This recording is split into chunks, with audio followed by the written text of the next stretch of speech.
ఒక MLA పదవో, MP పదవో, లేకపోతే MLC పదవో వచ్చింది. ఈ 5 ఏళ్ల కాలంలో ఒక 500 కోట్ల ఆస్తి సంపాదించాడు.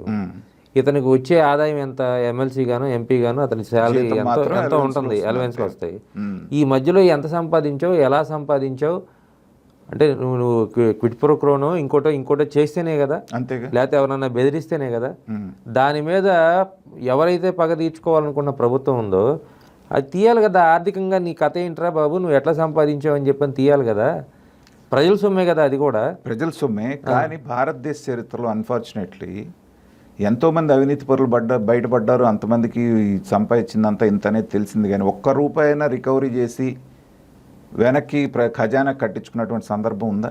ఇంకా రికవరీ చేయనప్పుడు జనరల్గా ఏమైందంటే, నేను ఒక 1000 కోట్లు అక్రమంగా సంపాదించేద్దాం, ఏమైంది ఒక 6 నెలలు లేకపోతే ఒక 16 నెలలు లేకపోతే ఒక 7 సంవత్సరాలు తర్వాత వస్తాగా ఈ 1000 కోట్లు నావే కదా అనే ఒక ధీమా పెరిగిపోతుంది. ధీమా అన్నప్పుడు ఏం చేయాలి?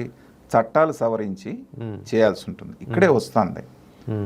దొంగ చేతికి తాళం ఇచ్చి మీరు తీసుకొచ్చి వాడిని లోపల బంధించి నువ్వు లోపల ఉండమంటే అవుతుందా? ఈ చట్టాలు చేయాల్సిన వాళ్ళు ఎవరు? వీళ్ళే, ఈ పొలిటికల్ పార్టీలేగా. దాంట్లో ఉన్నటువంటి వాళ్ళందరూ ఎంపీలు కానీ ఎమ్మెల్యేలు కానీ ఎవరు? 50 కోట్లు 100 కోట్లు ఖర్చు పెట్టి 500 కోట్లు 1000 కోట్లు సంపాదించుకోవాలనేటువంటి వీళ్ళేగా. వీళ్ళు దానికి వ్యతిరేకంగా ఓటేస్తారు. అంతెందుకు